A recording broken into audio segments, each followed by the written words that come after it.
All right. Hey, everybody. Welcome to Dinner's going to be a little late tonight. I'm Patty Waring. And I'm John Bailey from Two Dads with Baggage. John, how are you doing today? I'm hot. It's hot. I'm sorry, because I am not hot. I am coming to you on location from Squaw Valley, and it is a beautiful, about 78 degrees today. The fire haze is gone, and it's just a gorgeous day here in Squaw Valley in Lake Tahoe, California, Squaw Valley, where the Winter Olympics were held in 1960. Before we were born, John. I know, even before then. And I've been ice skating on that Olympic ice rink, and they still have Olympic rings frozen into the ice, which I always thought was super cool. I love it. That's the only sport that I do better than my husband and my son is ice skating, because I grew up in San Francisco. That's the only sport we did. All right, so before we get into today, John, let's recap last week. Last week, we made chicken saltimbocca, which is sort of our version of veal saltimbocca, and we made chicken because veal is something that we don't eat for obvious reasons. So we made beautiful chicken saltimbocca with had prosciutto and sage and this delicious white wine, butter, shallot, garlic sauce that was super good.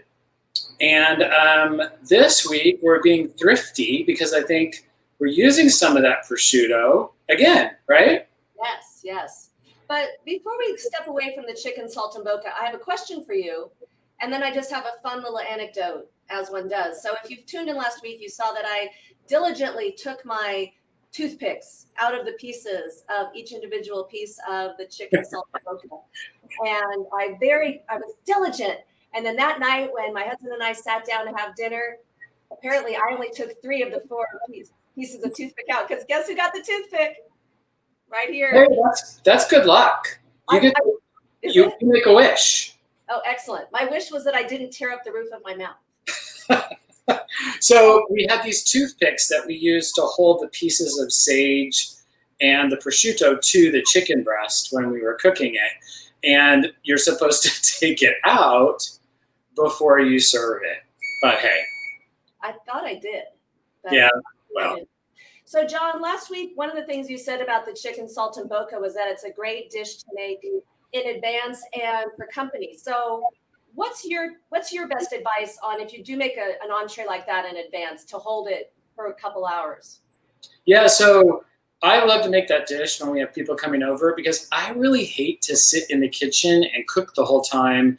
When we have guests over, I'd much rather enjoy their company or eat hors d'oeuvres or drink wine or whatever we're doing together. I don't want to have my back to them and be cooking the whole time while they're all having a great time. So chicken saltimbocca is a great one to make in advance because you can put the food, you make it, put it in the refrigerator, and when you take it back out, you can just put the sauce back into the pan and warm the chicken, melt the cheese again, and it's good to go. So it's one of those dishes you can prep in advance and then serve when you're ready. So it's very, very quick when you're ready to heat it back up. Just don't put it in the microwave. It makes things very rubbery. Yeah. So don't do that. Warm it up in the pan. That's awesome. All right. So, John, what are we making today? Well, today we are making flatbread pizza with pesto sauce and prosciutto from last week and some goat cheese. And, you have to talk about it while I go get the goat cheese maker thing because Patty and I made goat cheese a couple of months ago, and it's super easy to make at home. We have a little kit, but you can do it by yourselves. It was so much fun. So why don't you talk about it, and I'll get that goat cheese thing. All right. So we're making flatbread pizza, but we're also making our first handcrafted cocktail of our show. And we have a special guest, a very special mixologist, who is going to give us his secret recipe that is pretty famous in my world. So now you may be thinking, flatbread and margarita, where's the connection? Well, first of all, why not? Because they both are delicious. But the real connection is when I realized that we were going to get this little getaway and we were going to be out of town and we wanted to still do the show, I thought, what can I make in a condo where I don't know what I'm walking into? I don't know what kind of supplies they're going to have. And I thought, well, you can always pull together this flatbread Just you go down to the store, and the rest of the ingredients are super easy. But the cool thing about these ingredients, when we get into them, you can do it super easy, on vacation cabin style, or you can also make a lot of the ingredients yourself that we're going to talk about, and then you kind of elevate it. And it also is a great appetizer or an entree. So should we get started? Yeah, let's get started. I want to talk about this goat cheese making kit, though, that you can get from Williams-Sonoma, but you can also order it online. There are several places that make it. And Patty and I went to the local farmer's market here in San Diego, and we got goat milk. And when we came back, we made this delicious goat cheese. And it took we slowed it down because I think we were laughing and maybe having a glass of wine or two. But it might take 20 minutes from start to finish. And then you put it in the refrigerator so it just firms up. So you can eat it the same day or even just within a couple of hours of making it. So if you're feeling really you really want to get into it, you can make the goat cheese and the pesto for this dish. Absolutely. All right, so let's talk about the ingredients. So John said we've got pesto, homemade or store-bought, prosciutto, leftover from last week. What we're going to do with that little bit of prosciutto left, hopefully this will help. We've got some Parmesan cheese, goat cheese, a little arugula, and a little balsamic vinaigrette. And again, if you're going the store-bought route, I love Paul Newman's. I'm going to admit it. I loved Paul Newman. I still like Paul Newman, Robert Redford, Butch Cassidy and Sundance Kid. Hello. And of course, you know that all of Paul Newman's salad dressings, all of his products, I think 100% of profit goes back to charity. So always want to support Paul.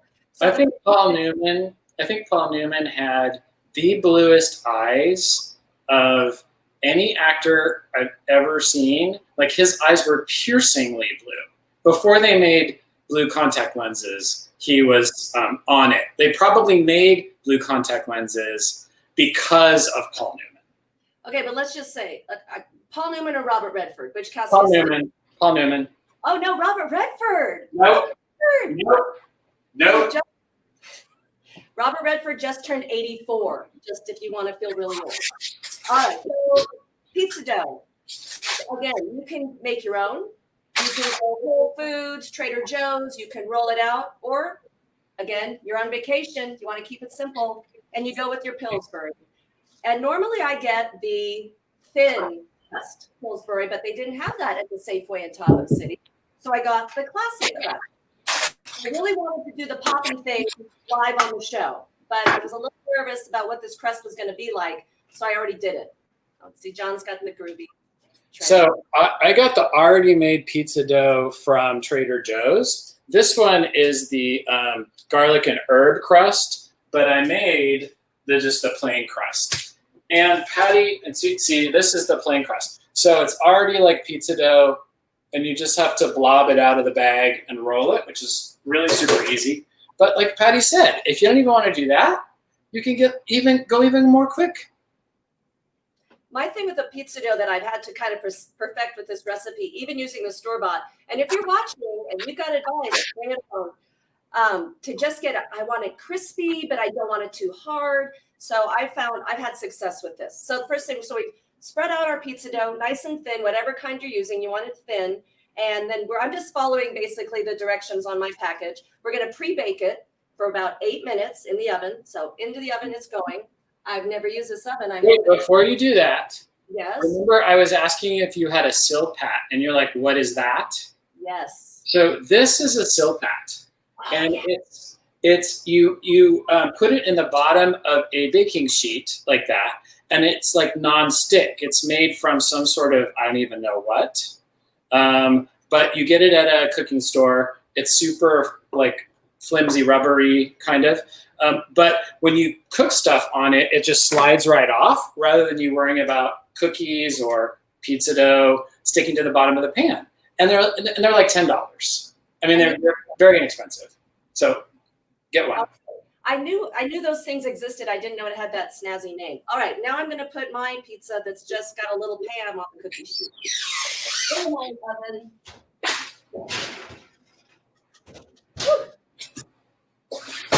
And I'm going to set the timer for 8 minutes. And while our dough is pre-baking, John is going to make homemade pesto. Okay, so how many of you have made pesto at home? Because it's actually super easy and delicious to make it at home. And so I'm just going to show you how easy it is. As you know, we've talked about basil in my garden and my vegetable garden, and I grow basil and I have tons of it, like an abundance. But that's an Italian thing. We like to have a lot of basil. I put it in a lot of dishes. In fact, I keep it in a glass in my kitchen so that if I just want to tear a leaf off and flavor something with it, it's just right there and ready to go. But check it out. This basil loves being in my kitchen so much that it has rooted. And so I'm going to get to be able to plant it back into the yard and have more basil. So what do you do with all this basil? So this is all the basil leaves, and you get about 3 cups of basil. And I'm going to put it in the blender. You can use your Cuisinart or your blender, whichever is easier for you. So it's a half a cup of oil. Yum. And I'm putting, it calls for, my mom's recipe calls for 3 cloves of garlic, but more is more. And so I'm putting 4 cloves of garlic because I like garlic. So I'm putting that in. And then you put in a half a cup of pine nuts. And sometimes it calls for you to roast the pine nuts and sometimes not. I'm not. But my friend Susan is having insane basil this year. So Susan and I are making pesto together, I'm sure. Right, Susan? I'm now putting half a cup of Parmesan cheese and a little salt and pepper just to give it some, extra flavor. And then the basil leaves. And that's it, you guys. I mean, that is the easiest recipe ever. So I just put the basil in to the thing, and this is going to be really loud, so I'm just going to do it for a second.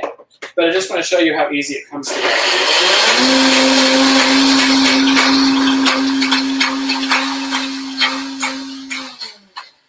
So you just let it do its thing. It usually takes a couple minutes, but you end up with this beautiful, bright green, delicious pesto that goes so well on so many things. I could just put it on pasta noodles and I'm ready to go with a little extra Parmesan cheese on top, or drizzle it on tomatoes with mozzarella cheese. Or pesto because it goes on a lot of things. It's so delicious. Okay, so it came together really fast, and that's the thing about pesto. You're like, you have it and you're ready to go. So, and it tastes like so fresh. It's the best when you do it that way. Or maybe it's not fresh. Maybe you made it and you had so much left over that you needed to do something with it. So even in the desert, we can grow basil. In fact, we have a basil bush, and we're very proud of our basil bush at our house. It's our most prolific plant. And I also have it on my kitchen counter. But I tried a hack that I just thought would make sense, and I thought I read about it somewhere. And I made a ton of pesto one day, and I put it in ice cubes, in an ice cube tray, and I froze it. And it worked. So now when I have too much pesto that I can't use, I freeze it. And yes, I actually brought this pesto from the desert. It traveled 2 days driving. And doesn't it look like green tea ice cream? That is genius. I love that idea. That's amazing. Here it is, just defrosted after sitting on the counter for a couple of hours. Oh, that's perfect. See, because if you don't want to use it right away and you want it to stay fresh, you end up with this giant Tupperware full of pesto in the freezer. This is a perfect idea. Yeah. And your friend Teresa makes cilantro instead of basil. And I love that. I have never done that before. So I want to try that. Teresa, I'm curious after this is over, if you just put all the same ingredients, but just sub cilantro for pesto. So and Susan's putting pesto on chicken when grilling, and that sounds really good. Love it. Yum. So pesto, last week I talked about my very limited palate. Pesto is one of the few things I ate my entire life as a child. And also, since my birthday is St. Patrick's Day, it's green. That was always my birthday dinner because my father hated corned beef and cabbage. So it's Who amazing. doesn't? Ah, I know. I do not like it. Do not like it. So one step you want to take while the dough is pre-baking is we're going to take our arugula, and about 2 cups, and we're just going to toss it with a little bit of our balsamic vinaigrette. So that's going to be ready. We're not going to use it quite yet, but when you're looking at something to do, taking place. Here we go. Just going to toss that up. Yeah, the pesto in the freezer thing is just amazing. Oh, I know what I was going to say. So one day I was making pesto. I'm mid pesto, and I realized I don't have any pine nuts, but I have pecans. And we threw in pecans instead of pine nuts. I know, sounds weird. Delicious. The sweetness of the pecan, and then also I sometimes use Romano cheese in addition to the pecan. So pesto is one of those things that you can play with. But John's mama's recipe, that's the OG. That's going to be. I've had a really delicious pistachio pesto. Say that 3 times fast. But it was also amazing, and it was so good. I think it was on lamb. I'm pretty sure it was basted on the lamb and then made this delicious crust as the lamb cooked. So it was delicious. That sounds amazing. Look at how green this is. I mean, can you see that? And it smells so good. I could live on pesto, honestly. So we've got about a minute more for our crust to pre-bake. Then we're going to grab those toppings and get rolling with that. And then after we put the pizza back in the oven, we're going to have our mixologist come on up. Here's a fun hack while I'm thinking of it. So John talked about reheating the saltimbocca.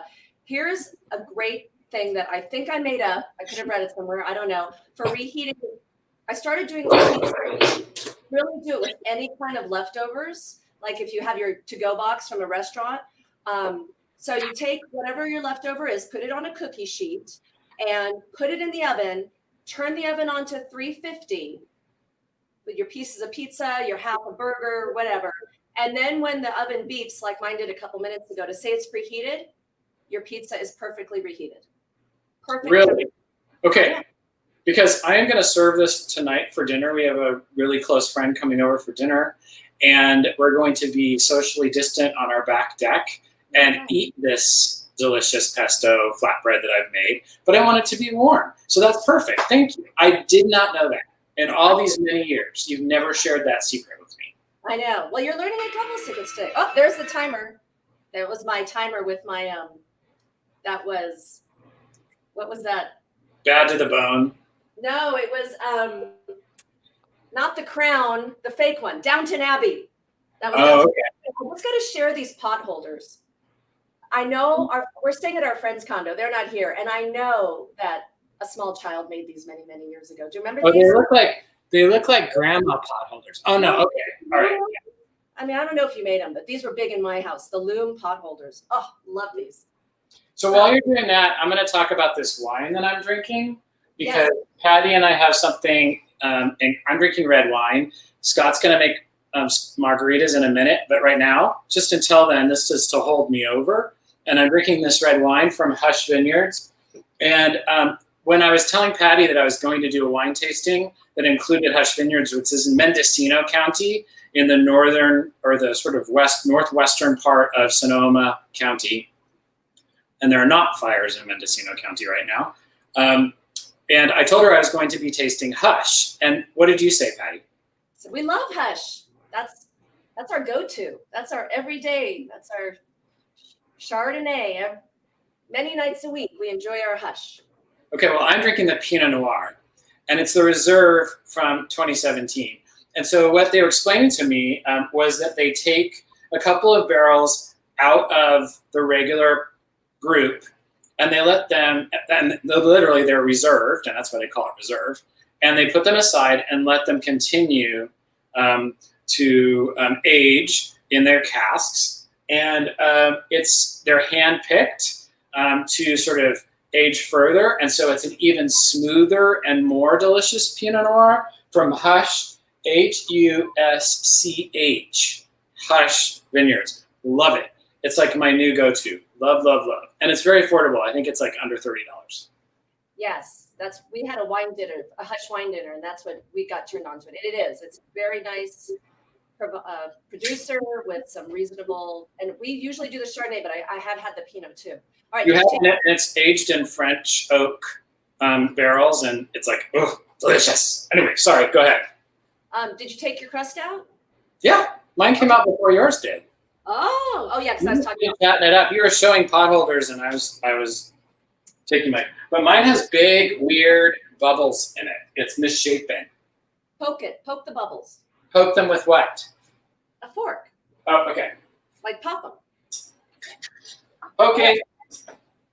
We're going to take the pesto, and we're just going to spread it on the, now, I've got to do a little disclaimer. There's a lot of ingredients on this, well, all of them, is that I just did, to taste, to my preference. I like a lot of pesto. I like a lot of toppings. There's nothing too salty for me. If you're looking at these ingredients and going, whoa, pesto and Parmesan and prosciutto, my mouth is puckering, do what looks good to you. Dial it back. If you're not as confident, if you're not sure what you want, of course, start with a little, and you can always add more. So I'm just going to spread the pesto, and it's kind of, it melts a little bit on the crust. And of course, you can go all this with your crust. I hope I defrosted. How much am I putting? Like a lot? I'd probably put half a cup. Oh, I put more than that. And I'm spreading it with the back of the spoon. Yep. And going to the edge to your crust. Got to eat your crust, remember. What happens if you don't eat the crust? You don't get any pudding? You don't get curly hair. Oh. So clearly I was thinking of Pink Floyd. If you don't eat the crust, you don't get any pudding. But that, yeah, I know that song. John, we can't go down that lane yet. We can't go down that rabbit hole. No. Can't talk about Pink Floyd. We can't start talking about movies. The soundtrack of our high school years, but anyway. No, we want people to watch. So I've just spread the pesto. I think you can see. I might have to move in here. It's got great angles for this. So I've just spread it around. It's pretty generous. Then after the pesto, I'm going to take the goat cheese. Now this is 4 ounces of goat cheese. Oh, beautiful. Does that look good? I can smell it. It looks amazing. It's not as bubbly now. Yeah. So this is 4 ounces of goat cheese. How much am I going to use? I'm going to start with about half. And John and I were talking about this before the show.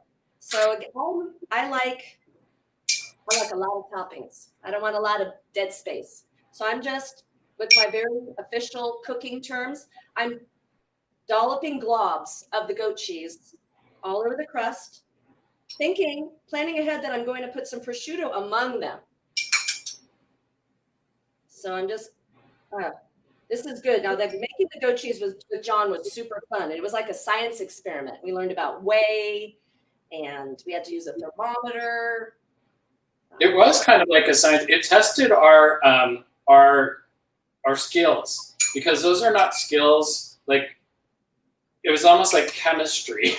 Yes. And that's not something that we use every day. Although basically cooking is chemistry. I mean, when you think about it, you're combining ingredients together, you're applying heat, and something happens. And they release their juices, or they chemically combine, or I don't even know. Someone who's a chemist, maybe if you're watching, explain to us. But baking in particular is chemistry, because you are combining these things to get a reaction, which is usually for the thing to grow. And if you are not careful, and you do not combine the right measurements, you get a volcano out of your oven.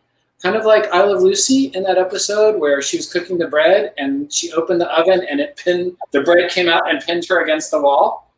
Yeah, we made cake once, and my beloved family thought that it said 3 cups of baking soda when it said 3 teaspoons of baking soda. And this is how funny it was. They're like, it's growing in the bowl. wow, we're going to get extra cake. Let's make more pans of it, because it said it only 2 pans, but this is going to fill 4 pans because it was already bubbling in the bowl. And they put it in the oven. And I've never seen Triton move so fast. I've never seen it move so fast. It was the funniest thing. So of course, then we had to remake it, remeasure it all the right way. So the moral of that story is read carefully, because baking is chemistry. It is. It's tricky. It's tricky. It's the only thing I can do with numbers. This and counting to 8 to dance and money. All right. So we've done the goat cheese. We've done the pesto. Now we've got the prosciutto. So usually when I make this, I have the prosciutto I buy is kind of thick. So I slice it into little strips about 1 inch wide and then cut them in half. So they're like little bite-sized pieces. And you're going to sprinkle it among the goat cheese. But the prosciutto I bought up here in Tahoe was much thinner. So I found that I'm just going to tear it apart, which actually looks aesthetically looks much more authentic. So again, they sell prosciutto in Tahoe? Yes. There's such great restaurants and everything up here. It's so beautiful. I have not traveled like John. But I know I can say confidently that Tahoe is one of the most beautiful places on the earth. It is just lovely. And us Northern Californians, we love it. So Tahoe is where I learned to ski. And to ski where you are. So my 2 first ski experiences were North Star, which is very close to you, and Spa, which was way too hard for me. And they took me all the way to the top and then left me at the top of the chair. And it's like, okay, see you at the bottom. So, yeah. Who did that? Some high school friends. I think I was 12. Not us. 10 or 12. I too learned at North Star. And I skied with my husband a few times, and I had a similar experience that he took me to the top of a black diamond, which is the hardest or one of the hardest levels. And I was terrified, and it was back in the early 90s. And I had on a turquoise jacket, and I, of course, had my matching turquoise mascara, and I cried turquoise tears. And I stood there, and I cried, and I cried, and I said, and I went down the moguls, and I got to the bottom, and I was like, hey, that was great. Let's do it again. Let's do it again. Let's do it again. Now, okay, I'm done. Can I put this back in? Almost. Now, the last thing we're going to do is a sprinkle of Parmesan. And I'm loading up my prosciutto. Oh, I forgot about that. Well, you have a second. So now, here's the thing.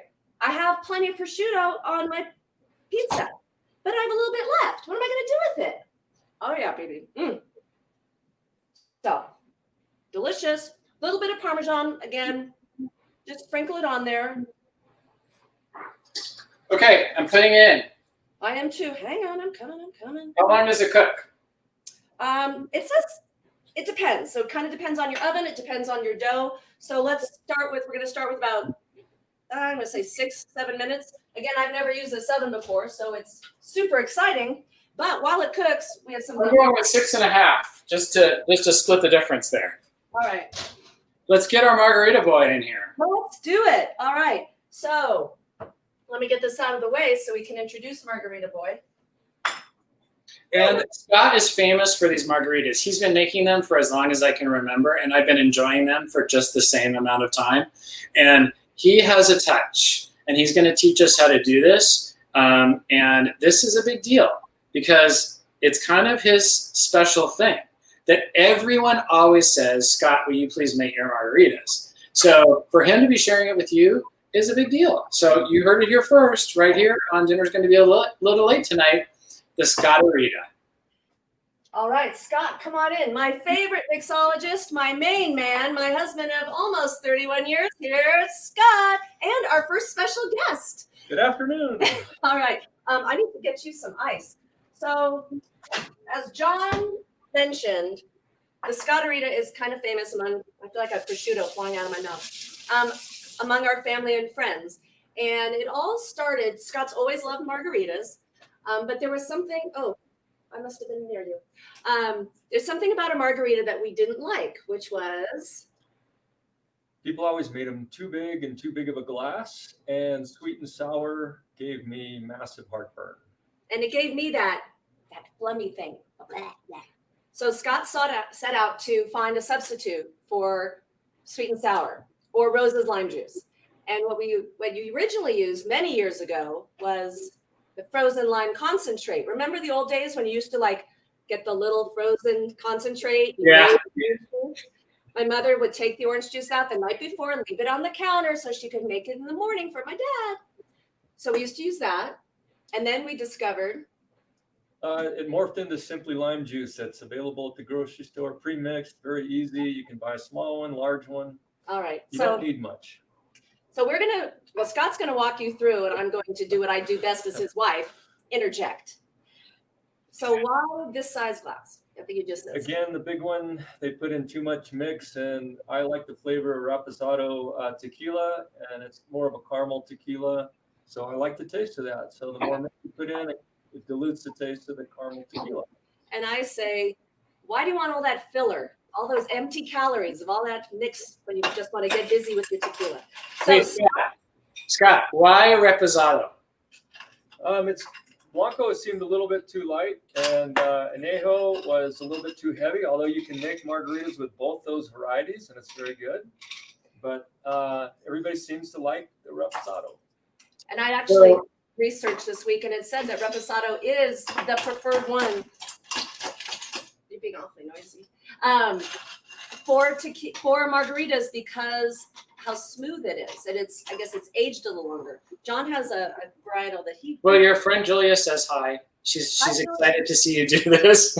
Julia honestly has probably been waiting for like 10 years to see Scott make a margarita. This is my favorite brand right now. It's called Prospero, and you can buy it at Vons or in the grocery store. But they make the 3 types, and I have the Reposado. That's what I've been using for my margarita. In fact, I'm going to serve them tonight with my pesto goat cheese prosciutto pizza. So yeah, Prospero, which is kind of neat because it's a woman distiller in Mexico, and that's very unusual in the tequila industry. And why don't you guys tell us about tequila and why only certain parts of Mexico can call it tequila? Well, I don't know all the history, but I do know that we love to go to Mazatlan. We were in Mazatlan a couple years ago, and we went to a tequila making factory, but it's actually not called tequila because there's a long history and there was a fallout. So there's only certain regions that can say that they're actually making tequila. And it was a trip because making tequila is like making wine. They had 140-year-old brick ovens that they used to cook the agave, which is the plant that tequila comes from. And we had a blast at that factory tour. And you can see pictures from that tour on Two Dads with Baggage with this recipe. Let's see, what else we're going to talk about the tequila. Oh, well, let's go back for a second. Let's get busy. Oh, all right. The mixologist is ready to go. So disclaimer number 2, or maybe more, our recipe does have portions, and I'm going to say the portions, but this is free pour guy. So I literally had to say to him last week, well, what are the portions? He's like, I don't know. I free pour. So talked about the tequila. And anything else you want to say? Well, we got some crazy stuff about tequila. Well, let him do his thing. Low bulk glass, fill it to ice. If you have an ice maker at home, crushed ice is usually the preferred because of the ice melt for it. With all the ingredients, this makes it that much more enjoyable. So here we go on the free pour. It's about 2 ounces of Reposado tequila, maybe about halfway up the glass. Then you go right into the old triple sec. Again, free pour, close to about a half inch or half ounce. And this is all to taste just like everything else. If you like one more ingredient than the other, then we have Cointreau that we go in, which is another simple liqueur. And what flavor is Cointreau? Everything's orange and lime. What I've noticed in the grocery store is I like smooth lime skins. They seem to give you more juice, and I leave them out during the day to warm them up, which produces more juice as well. I always know if it's been a long day at work because the first thing Scott does when he comes home is walks in, opens the refrigerator, and takes the lime out. And I said, oh, it's a margarita night. Had a big day. Half a lime in the quantities that we just mentioned. Nice full squeeze. If you're really bold, you could actually drink it like this and not even worry about the mix. Or if you had a really, really bad day. And then just for traveling purposes, we put Simply Lime into a smaller container. If you've never used Simply Lime, it's great. A Simply Lemonade is great. The Simply Orange is great. About another 2 ounces, just top it right off. Need a little bit of, what do we got? Oh, I've got a spoon. So this is a very simple, uncomplicated drink. So you notice there's no salt. That's not frozen. So Scott's a no salt guy. No salt Scott. But I also learned this week that the whole idea of salt on the rim goes back to when it was used to see. Okay, John's got the cool little salt thing. Very cool. But it was originally used to mask the flavor of bad tequila. How is that? Is it all right? Delicious. Good stuff. I love these Scotteritas. And whenever I smell it, I think, it smells like going to Mexico. You can tinker with the quantity of ingredients. If you like more flavor of tequila, you can try different tequilas. You can make probably 600 different drinks based off of just those 4 ingredients to figure out what you like or don't like. It's really good. That's a really good one. And then this is the other thing. Scott always says, oh, this is the best one I've ever made. This is it. And we don't. And it just keeps getting better. We don't do the frozen one at our house because of the brain freeze thing. But I did find a fun fact about that. So the frozen margarita machine was invented by a guy named Mariano Martinez in Dallas, Texas. And he had a restaurant, and his frozen margaritas were super popular, and his poor bartenders couldn't keep up with demand. So he went out and he tried to buy a Slurpee machine, and the Slurpee people wouldn't let him buy a machine. So he used a frozen yogurt machine. So a fun little fact. So, John, how are you doing? How's yours look? How's your pizza look? It has a giant bubble in the middle. I need to pop it. It's not done yet, though. It's still there. Glasses. Can you see that? This oven steams up my glasses. Oh, I think I'm about 2 minutes out, probably. So, I think mine's done. is yours done? Yeah, look. Oh my gosh, that's gorgeous. It is. It looks beautiful. It's crispy, and the cheese is kind of melt delicious. All right, so now you've got your arugula. And you're just going to take the arugula that you've tossed in your balsamic vinaigrette, and you're just going to sprinkle it on the pizza and let it get all melty. If you're not going to eat it till later, you might want to do it when you reheat it. Yeah, I think that's what I'm going to do. I don't think I'm going to put it on right now because we're going to eat it for dinner. So I'm just going to reheat this. Now tell us again the reheat thing because I wasn't following. Okay. So whatever you want to reheat, just put on a cookie sheet. Maybe use that fancy thing that John's got. Put it in the oven. Then turn the oven to 350.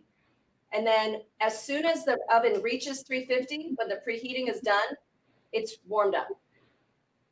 And it'll be the perfect temperature. And then I'll put the arugula on. Yeah, then you put the arugula on. Let me see if mine's done before we sign off. While she's doing that, you'll end up with leftover pesto. Either you bought the pesto or you made the pesto. And tomorrow, I'm going to make pasta. And all I need to do is boil the noodles, drain them, and save a half a cup of pasta water. And Patty, what was Dorothy's secret for saving pasta water when you are draining the pasta in the sink? This is so brilliant. My sister's so smart. She says, put the colander in the sink, then put your measuring cup in the colander. Oh, there it is again. Put the measuring cup in the colander, and then that way when you go to dump it out, you're like, oh, shoot. And you'll remember to reserve that pasta water. So the pasta noodles are cooked. I'm saving the pasta water, and then I'm combining the pasta water and the pesto in with the noodles and just stirring and stirring until they're this delicious kind of green color and coated and creamy. And then I add some more Parmesan cheese on top, and it's dinner. So a little salad on the side, and you're good to go. So that's what I'm going to do with my leftover pesto because I just made way too much. And here it is with the arugula on it, ready Oh, to beautiful. We're going to have a late lunch, early dinner, because we're old. So dinner's not going to be a little late tonight? No, there might not even be any dinner tonight. This is probably it. So that looks great. Thank you. I Thank learned you. something new. Thank you. All right. So So, what are we going to make next week? oh, next week. Next week we're going in a different direction. We're going to make, it's not really a salad. I'm not going to call it a salad. It's salmon. We'll just call it salmon with spinach and asparagus. And not too, it's got a little Asian flair. And it's one of the ingredients, because dinner's going to be a little late tonight, one of the ingredients is sake. So you put a little sake into the marinade, and it's going to be delicious. So tune in next week for salmon with asparagus and spinach and sake, right? Yes, and follow us on our Dinner's a Little Late Facebook is going to be up and running. So if you search for that, please follow us. And Pinterest, Dinner's a Little Late. And you can tune in to watch this video on twodadswithbaggage.com. And the recipe will be live in about a half an hour on twodadswithbaggage.com. The Scotterita recipe is already live. So if you want to make a margarita right this minute, then go to twodadswithbaggage.com and the recipe's there for your taking. So enjoy. Thank you. See you next week. Okay, see you guys next week. Thanks for tuning in to Dinner's Gonna Be a Little Late Tonight.